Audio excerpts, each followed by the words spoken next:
मूर्ति में वापस स्थापित हुए लगभग 1 महीना बीत चुका था। वाराणसी की सुबह हमेशा की तरह गंगा आरती की मधुर ध्वनि और मंदिरों की घंटियों से गूंज रही थी। अरब अब हवेली में पूरी तरह से बस चुका था। उसे लगता था कि सारे रहस्य खत्म हो चुके थे, लेकिन एक रात कुछ ऐसा हुआ जिसने उसकी सोच बदल दी। उस रात हवेली के आंगन में रखे पुराने पीपल के नीचे चांदनी अजीब तरह से चमक रही थी। अरब अपने कमरे में बैठा दादाजी की डायरी के आखिरी पन्ने पढ़ रहा था। तभी डायरी से एक मोड़ा हुआ कागज नीचे गिरा। हैरानी की बात यह थी कि यह पन्ना उसने पहले कभी नहीं देखा था। उस पर लिखा था, यदि तुम यह पढ़ रहे हो तो समझो कि तुमने परीक्षा पार कर ली है, लेकिन हवेली का सबसे बड़ा रहस्य अभी बाकी है।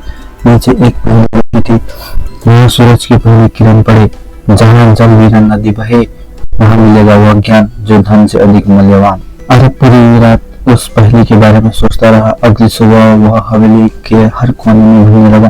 तभी उसकी नजर छत पर बने एक पुराने पत्थर के स्तंभ पर पड़ी। सूरज की पहली किरणें ठीक उसी स्तंभ पर पड़ रही। स्तंभ के नीचे एक छोटा सा छेद था। जब उसने उसमें चांदी की वह पुराने सिक्का डाला जो संदूक से मिला था, तो हल्की सी आवाज आई, टक, और स्तंभ का एक हिस्सा धीरे धीरे खुल गया। अंदर एक छोटी लकड़ी की पेटी रखी थी। अरब का दिल तेजी से धड़कने लगा। उसे लगा शायद इसमें कोई खजाना होगा, लेकिन जब उसने पेटी खोला तो अंदर न सोना था न हीरा, बस एक पुरानी चिट्ठी थी। वह चिट्ठी दादाजी ने लिखी थी। अरब ने कांपते हाथों से उसे पढ़ना शुरू किया। प्रिय अरब, अगर तुम यहाँ तक पहुँच गए तो मुझे तुम पर गर्व है। हमारे पूर्वजों ने कभी धन को अपना खजाना नहीं माना। असली खजाना वह ज्ञान है जो लोगों के जीवन को बेहतर बनाए। हवेली के नीचे जो मूर्ति थी वह सिर्फ एक परीक्षा थी। जो लालच छोड़ दे वही इस चिट्ठी तक पहुंच सकता है। अब तुम्हारा काम यह है इस हवेली को लोगों के लिए खोल देना, इसे ज्ञान और सेवा का स्थान बनाना। अरब के आंखें नम हो गई। उसी समय उसे महसूस हुआ जैसे दादाजी उसके पास खड़े मुस्कुरा रहे हों। लेकिन कहानी यहाँ खत्म नहीं हुई। अचानक हवेली के मुख्य दरवाजे पर दस्तक हुई। सुबह के 7 बजे थे। इतनी जल्दी कौन आ सकता है, अरब ने सोचा। अरब नीचे गया और दरवाजा खोला। सामने लगभग 12-13 साल की एक लड़की खड़ी थी। उसके हाथों में कुछ पुरानी किताबें थी। लड़की बोली, भैया क्या यह वही हवेली है जहाँ कभी संस्कृत पढ़ाई जाती थी? अरब चौंक गया। हाँ, लेकिन तुम्हें कैसे पता?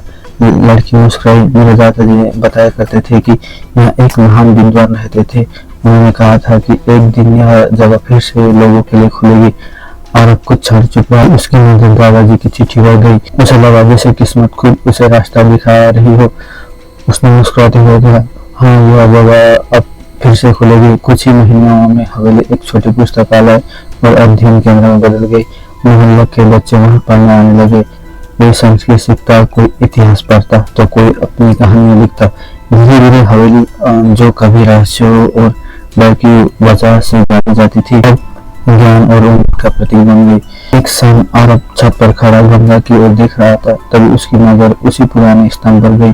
वहाँ एक नई पंक्ति उभर आई थी जो पहले कभी नहीं था। जब ज्ञान बांटा जाता है तब ही खजाना पूरा होता है।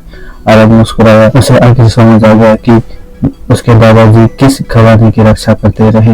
वह खजाना न हीरा था न सोना, वह था ज्ञान, सेवा और लोगों के जीवन में रोशनी फैलाने का संकल्प। उस दिन के बाद हवेली में फिर कभी कोई रहस्यमय आवाज नहीं आई, क्योंकि उसका सबसे बड़ा रहस्य आखिरकार दुनिया के सामने आ चुका था।